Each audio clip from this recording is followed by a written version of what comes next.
Hey guys, Otto here from Acquisition Partner. Now, in today's video, guys, what I'm going to do is discuss 3 unconventional truths that I learned firsthand from my billionaire mentor. Now, just to preface the term billionaire mentor, what I'm not referring to is some random 15-year-old kid in mum's basement who's online purporting the fact that they've allegedly earned billions through their social media marketing agency, okay?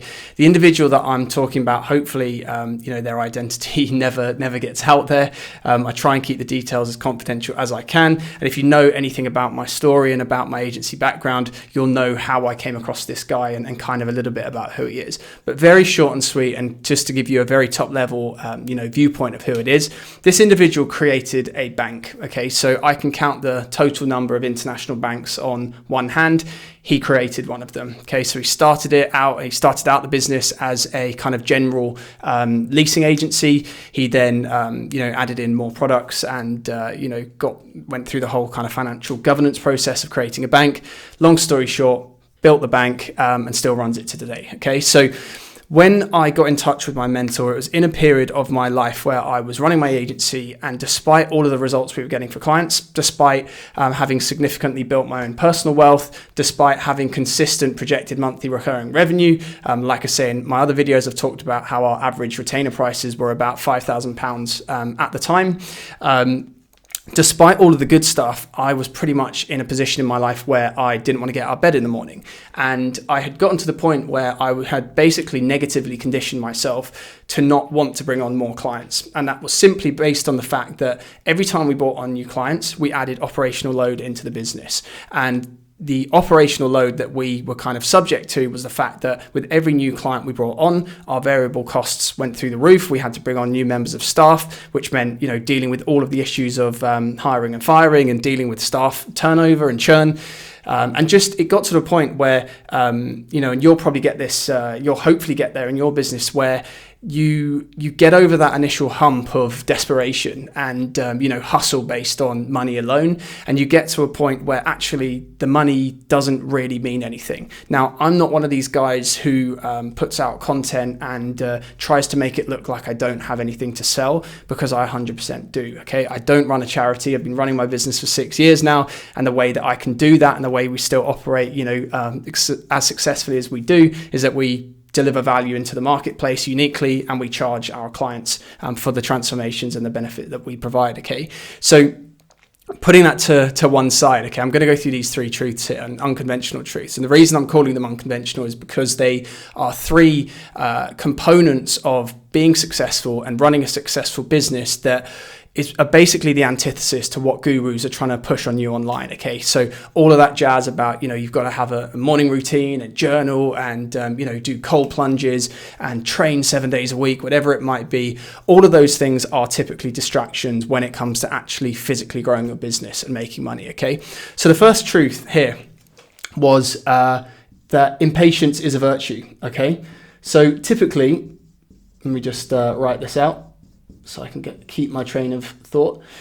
Typically, as we grow up, we're taught to be patient. Okay, we're taught to stand in line, especially if you're English. You'll know that in England, it's we're very good at queuing. It's rude to step out of line. It's rude to kind of question the status quo. Okay, but the one thing that I learned from my billionaire mentor was that in order to have a successful business, not only do you need to know what you need to do to grow the business, you have to take action quickly. Okay, you have to deploy whatever strategy, whatever workflow, whatever sales process, whatever it might be, you have to do it quickly. And all of the wealthiest people I know have that mindset. Okay, so what they don't focus on is being perfect.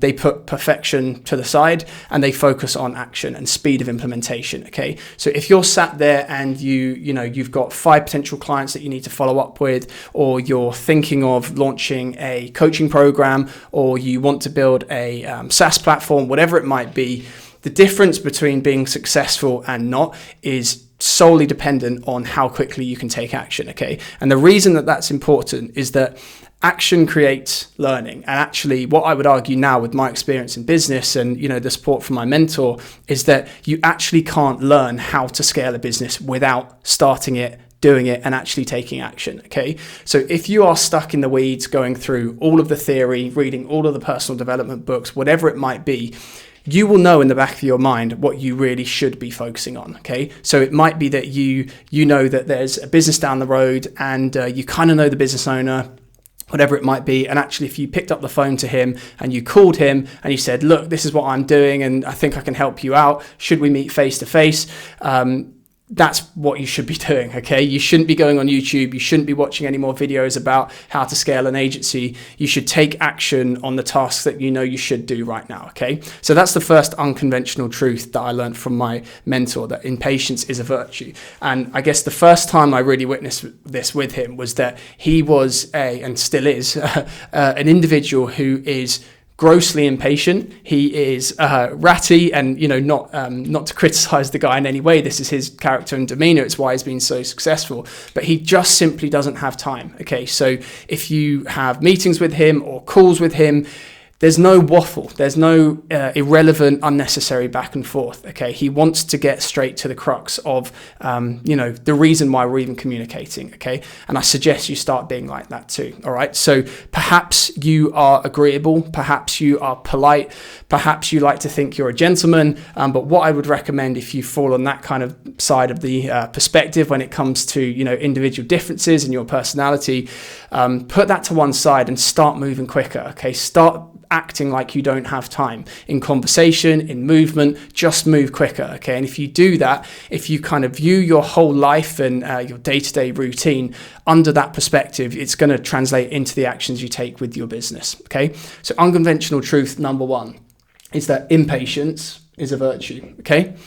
The second unconventional truth, and I guess it's not really an unconventional truth, but it is in the context I'm about to provide, okay? So the second one is singularity of focus, okay? Now, as a young man, so the chances are of you watching this video, the likelihood is that you're a young guy, okay? And at the moment, whether you believe in the Matrix and, Andrew Tate or whatever it might be, all of that kind of, pressure that's on young men today, the reality is that as a young man, you are going to be bombarded with, messaging left, right, and center every single day, telling you what you should and shouldn't be doing. Okay, so you should be training, you should be doing keto, you should be thinking about TRT, you should do cardio. Maybe it should be an ultra marathon. Maybe you should start a business. Maybe you should be a consultant. No, you should become better at sales. Okay, there's 1,000,001 different marketing messages that will be, basically loading your shoulders and weighing you down and overwhelming you at any one point in time. And the one thing I learned from my mentor is that he literally did nothing else other than work.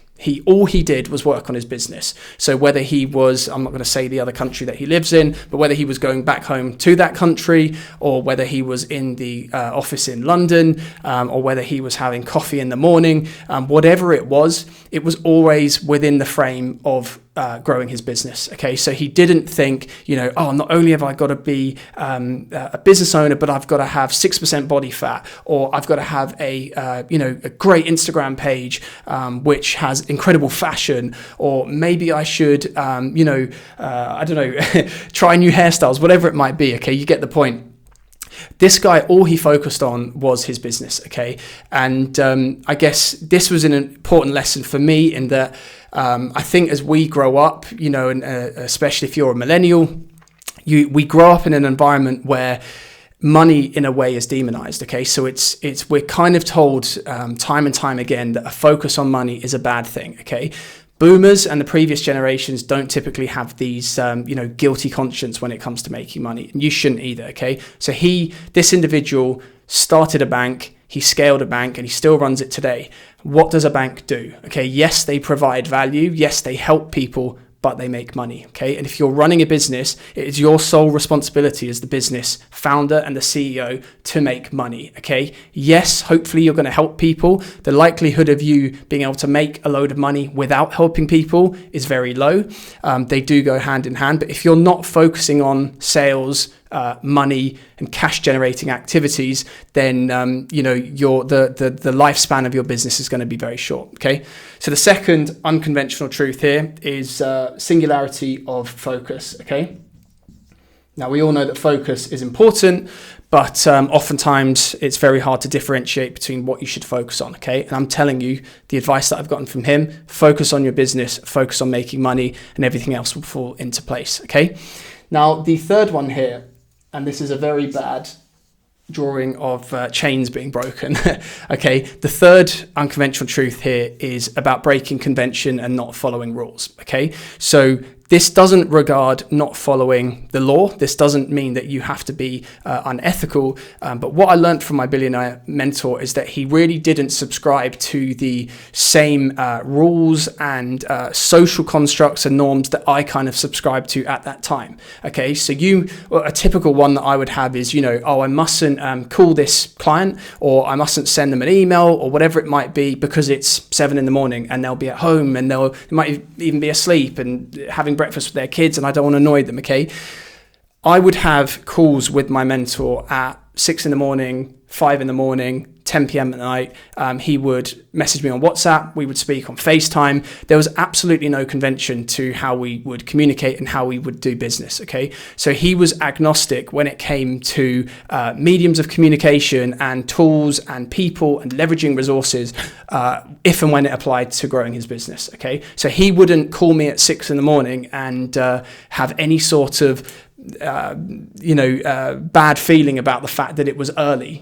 His time zone, if he was in his native hometown, was going to be different to our time zone here in the UK, but he didn't compensate for that, okay? He would call me, there was a reason he was calling, and I could choose to answer or not, and obviously I would answer every time, okay?